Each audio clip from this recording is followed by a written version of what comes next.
Hello everyone. As the year 2025 has ended and today is 1st January 2026, right? So I thought to put a video about what were my, I'll not say miseries, what were my experiences throughout the years from 2020 to 2025. So this is a recap and I'll put some resolutions so that I can make my life a bit more uh, healthy this year in 2026, more healthy, more independent. So I'm starting now. So in the year 2020, I was witnessing the harshest, the toughest phase of my life, and due to that, I mean, I was going through a lot of health issues, and due to those health issues, I was like, uh, due to those health issues, I was a bit insecure about my future. And in that phase, I took a lot of decisions where I had no planning. So this was first execution without planning. And I did a lot of things for the survival instinct actually, because for me, it was like if you have to fulfill your dreams, then it is the very first duty to survive, right? If you survive, then you can fulfill your dreams. Otherwise, if you don't exist, then how can you fulfill your dreams? Then, and in that phase, I had no one to share the weight of emotions because of a lot of things were going on during that phase, and I had no one to share. So this is a very dangerous phase. This was a very dangerous phase, and this is a very dangerous phase for everyone who is undergoing through these, uh, you know, situations.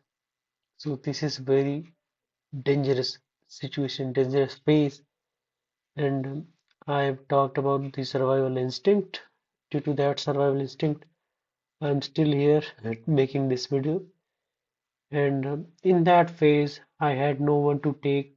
I had no one like who was ready to take the responsibility of my failures, of my health issues, but I had seen many people who were taking credits for my little achievements. I mean, even little achievements would make them proud, but there was no one to take any responsibility about of my failures.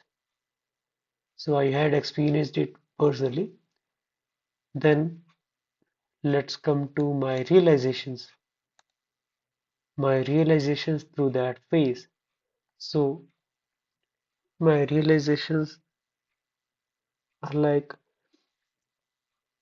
there will be no one for you unless you speak, scream, yell, because a silent pain is often termed as painless suffering.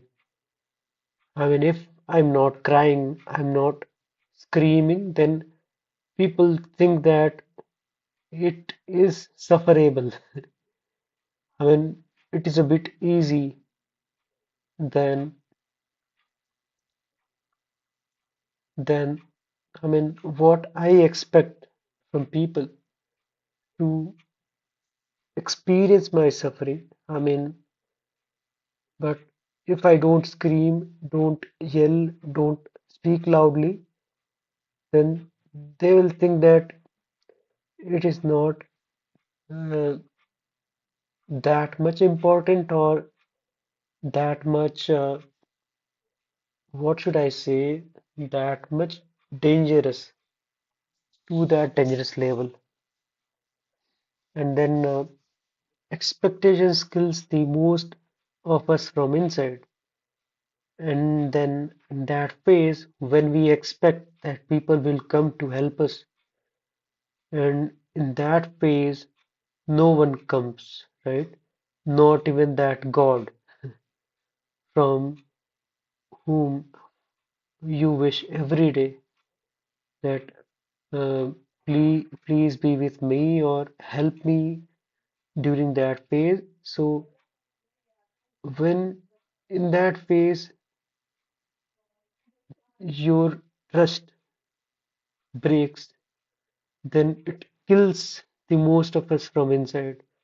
You lose the interest in most of the things in daily life, even in laughing, even in joking. So, and now let's come to the third point. There is different configurations exist, right? There will be people who can get successful with less obstacles, who can be a failure with less obstacles, can be successful with less obstacles, and that too, and for with more obstacles too, there can be a situation of failure or successful. So there are multiple configurations, permutations, and combinations there in the whole universe. So even what people talk about strategic planning, so that strategic planning also falls under some constraints like family issues, financial conditions, emotional support, health, ego, right? I had a bit, uh, I had an ego, right? If no one, I mean, literally no one is coming to help me, then why should I cry in front of anyone, right? Why should I ask for help from anyone if no one is taking my, uh, you know, condition or health issues seriously? Then why should I ask for even a help after that? I mean, and the last is pain is relative. You know, I mean, I have seen uh, various peoples who are going through a lot of things in life and still they are laughing, right? I mean, they are like, I can, we can suffer it, or we can, this will, this will pass too, right? So they are like that. And I've seen various people who have gone through very little disappointments in life, then, but they have taken them too seriously. So pain is relative for most of us in the human life. And then there comes my resolutions for 2026. So my resolutions are a healthy, fit body. I'll have to keep the weight under 85 kgs, right? Then financial independence and emotional independence, and then keeping the morale high, equal if not more than 2020. I will say that 2020 was the year when I had, you know, I mean, I had the highest morale of my life. I mean, I was like, let let the uh, sufferings come. I will fight back and destroy everything. But right now, I'm in a kind of self-doubt. I mean, I'm in a phase where self-doubt is prevailing, but I will fight it back too, and I will take inspiration from that memory, and then at last, I will say that something will happen. I mean, I will do my best, right? I will make something happen. I'm not expecting someone to do for me, not even that God or any super entity, anyone. Whatever will happen due to my hard work or my dedication, my willpower. No one will come and no one should come. No one should come to, and I will I will do something. No one, not even God, should do anything for me. Thanks.